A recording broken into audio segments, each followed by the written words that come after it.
j'ai des petites douleurs encore derrière le genou. J'essaie d'être sourd un peu, face à cette douleur qui me dit voilà, j'ai un peu mal derrière le genou. Puis en fait, je l'entends un peu, mais pas trop, parce que je crois qu'il faut pas trop s'écouter non plus, parce que autrement tu fais rien.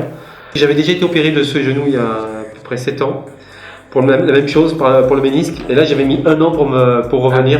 Et là, j'ai fait très attention. J'ai été opéré fin septembre. Pendant 1 mois, j'ai vraiment rien fait. J'ai été très bien suivi au niveau kiné, au niveau médecin aussi.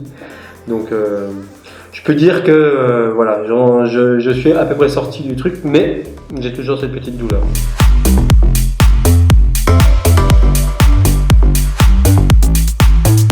Pour moi, c'est une année complètement ratée. Je les ai pas vécues, j'avais déjà mal. En fait, j'ai couru Madagascar et j'ai couru en Nouvelle-Calédonie avec un problème au genou. Je savais pas ce que j'avais exactement à ce moment-là, mais vraiment ça me faisait mal. Et du coup, j'en ai pas profité comme je voulais. Donc ça m'a bousillé ces 2 courses. Et derrière, évidemment, j'avais un gros programme que j'ai pas pu suivre.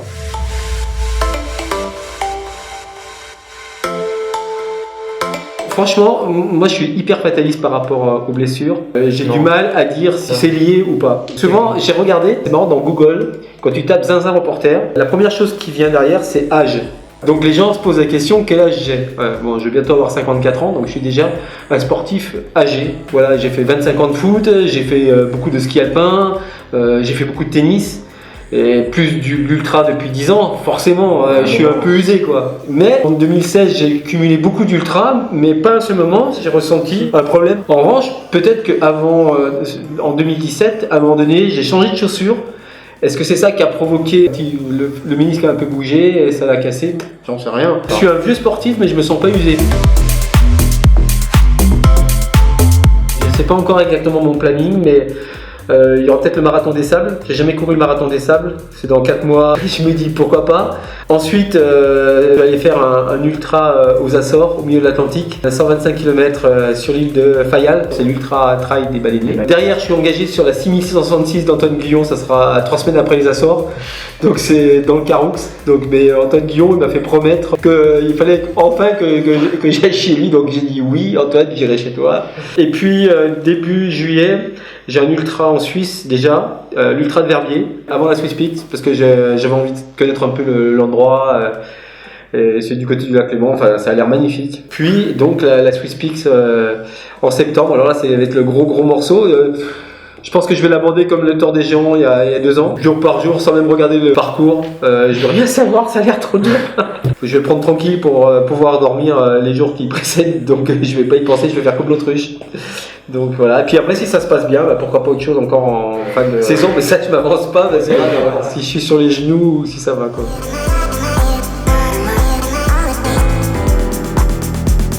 Et aujourd'hui j'ai des attaches avec ma chérie du côté de Camprieux vers Montégoal, donc vraiment c'est un endroit où je me sens chez moi. Je me sens pas trop de Montpellier, on va dire. Montpellier, c'est vraiment un endroit où je travaille, voilà, où je dors, mais c'est pas l'endroit que je préfère dans la région, loin de là. Toi, dès que j'ai un peu de temps, en fait, je quitte Montpellier pour venir dans les Cévennes.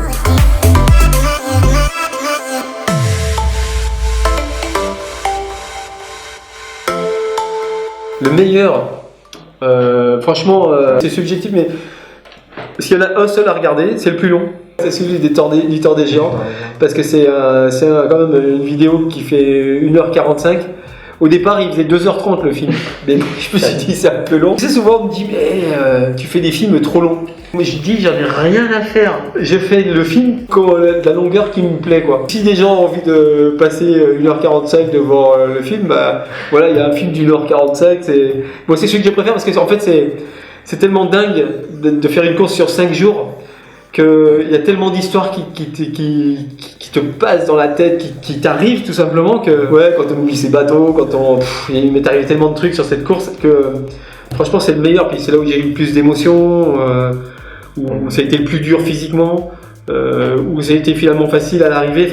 Puis il y a la musique de ma fille aussi sur ce film aussi. Du coup ça fait un tout et j'adore. C'est celui que je préfère de tous. Plus drôle, c'est la Diagonale des Fous 2015 quand je le fais avec mon pote, avec Ludovic Trabuchet. parce que le final est sur de la boue. On est complètement crevé.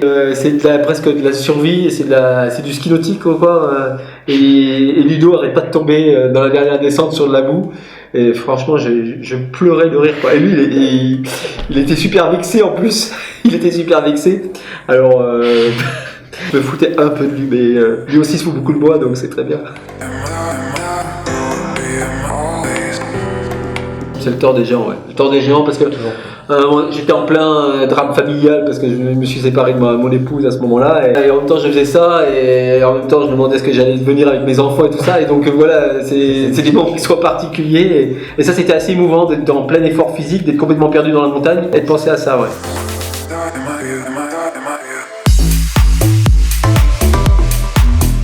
Ultra de Corse parce que j'étais pas en forme du tout. D'ailleurs j'ai pas réussi à aller au bout et ça me paraissait insurmontable de filmer et en même temps de raconter l'histoire à tel point que j'ai abandonné. Et puis l'autre aussi c'est la Transmartinique à cause des conditions assez dantesques parce que il y avait de la boue, on n'arrivait pas à avancer. Et à un moment donné dans une montée, j'essayais de me filmer une montée, j'y arrivais pas parce que je glissais beaucoup. Et à un moment donné, je me suis dit, je vais peut-être même abandonner parce que je n'arrive pas à monter tellement il y avait de la boue. Et je me suis dit, peut-être que je vais abandonner là. Et toi, j'arrivais pas à me filmer en même temps, quoi. Ça, c'était vraiment dur.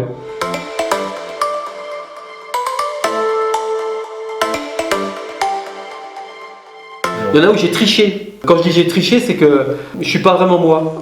Les Zinzin Reporter, pourquoi c'est bien, c'est que il faut pas que je triche. C'est-à-dire que ce personnage-là, il faut qu'il soit entier. Que si je commence à faire du Zinzin Reporter, c'est pas bon, quoi. Et j'étais très mauvais sur la dernière Diagonale des Fous. En 2016, d'abord parce que j'étais très fatigué par le Tour des Géants. Donc j'étais fatigué. Je travaillais aussi pour Réunion Première. Et donc j'avais un peu de pression par rapport à ça, parce que moi j'aime bien faire Zinzin Reporter quand je suis que Zinzin Reporter, pas quand je suis journaliste à France 3, tu vois. Et dans la course, avec en plus la pression de Réunion Première, donc j'avais une obligation de finir. Et troisièmement, le problème c'était que tout le monde me reconnaissait. Et tout le monde me faisait à l'avance ce que moi j'attendais.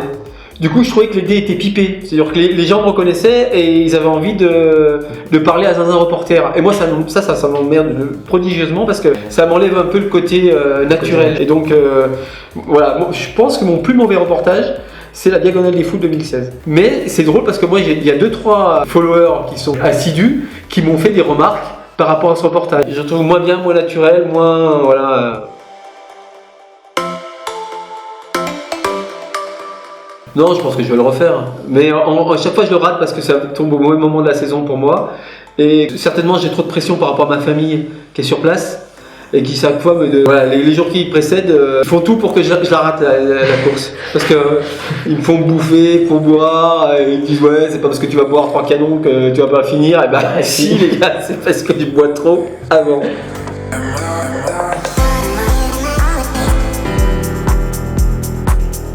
Ouais, c'est exactement ça, c'est rencontrer des gens et raconter des histoires. Par exemple, toi sur le Tour des Géants, ce qui est incroyable, c'est que pendant ma blessure, dernièrement, t'as 6 mecs qui ont pris mes nouvelles, qui sont venus me voir, qui m'ont invité à bouffer, avec qui j'ai fait le Tour des Géants, et c'est des mecs que j'ai connus dans ma vie que sur une portion de 10 heures, tu vois. Mais ça crée tellement de liens que voilà, on est des amis pour la vie, on a vécu un moment fort au même moment. Et moi c'est ça que j'aime dans l'ultra. C'est ce que je retrouve pas dans les courses plus courtes, parce qu'on n'a pas le temps de rencontrer les gens, on n'a pas le temps de discuter avec eux.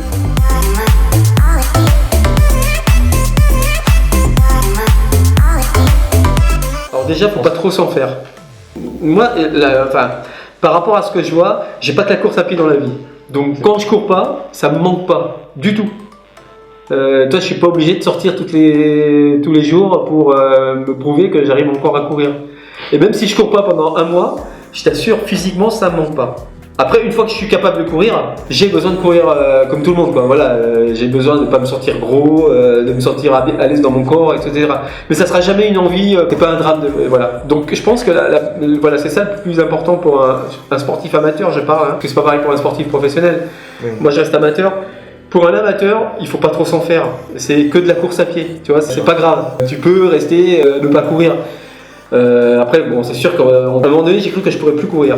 Parce qu'on m'avait fait, au début, on m'a dit terminer les ultras et tout ça. En fait, il s'avère que la blessure est un peu moins grave que prévu. Mais autrement, je sais pas, j'aurais fait du vélo, enfin voilà, j'aurais trouvé quelque chose. Je me suis dit, voilà, c'est la fin d'un cycle, il faut commencer un nouveau, parce que j'ai déjà eu pas mal de cycles dans ma vie.